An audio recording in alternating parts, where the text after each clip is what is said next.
I'm Maria Provenzano, and today I'm going to show you how I make my favorite lemony basil pesto.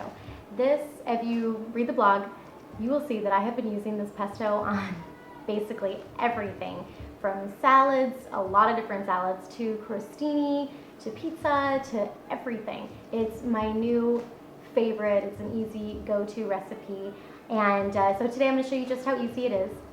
If you have a food processor, this will be done in 2 seconds. So I like to start first with fresh Parmesan cheese, and I puree it up in the food processor, fresh right before I make the pesto, and I just process it into just really fine pieces, and then I dump it out into a separate bowl, and then I put a clove of garlic into the food processor. You can do either 1 large or 2 small garlic cloves, kind of depending on their size. And then I just process that, add in the cheese, and then I add in a 1/2 cup of pine nuts.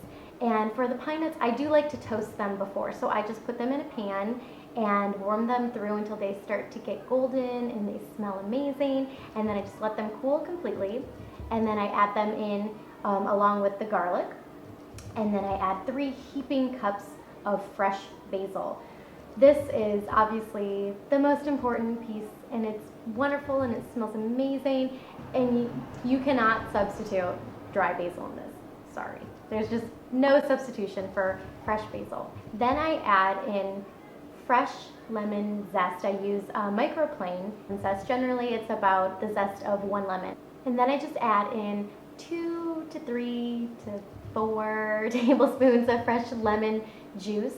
And you have to use fresh. You can't use anything that's any of the fake stuff that comes in like the little lemon bottle. You have to use fresh, and there's nothing like it. It's just so bright and acidic and really brings out the flavor in the pesto. So then I just process all that together, the cheese, the garlic, the lemon juice, lemon zest, and the basil. Process that all together.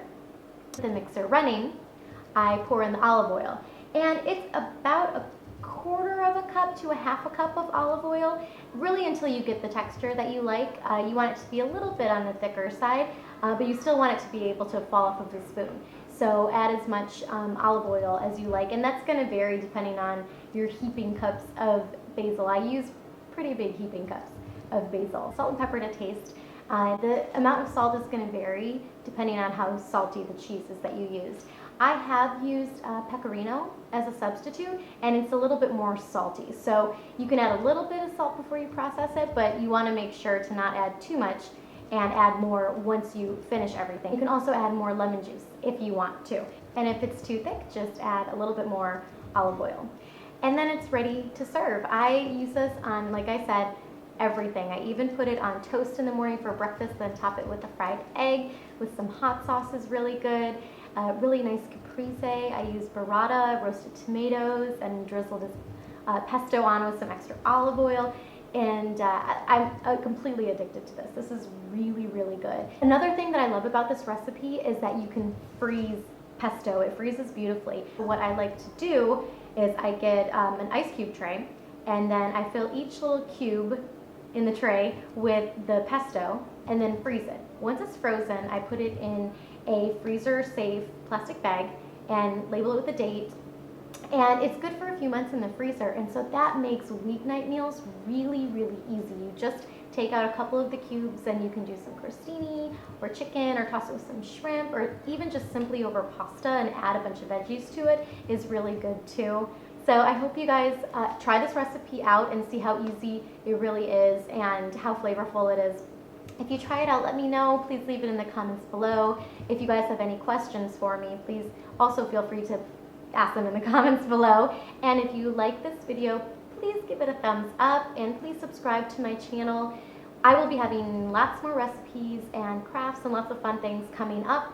And if there's anything that you guys want to see specifically, just let me know. I will put the link to my website down below. It also has, you'll be able to find the recipe on the website, along with a ton of other recipes. I'm constantly cooking and baking, so you guys will not get bored.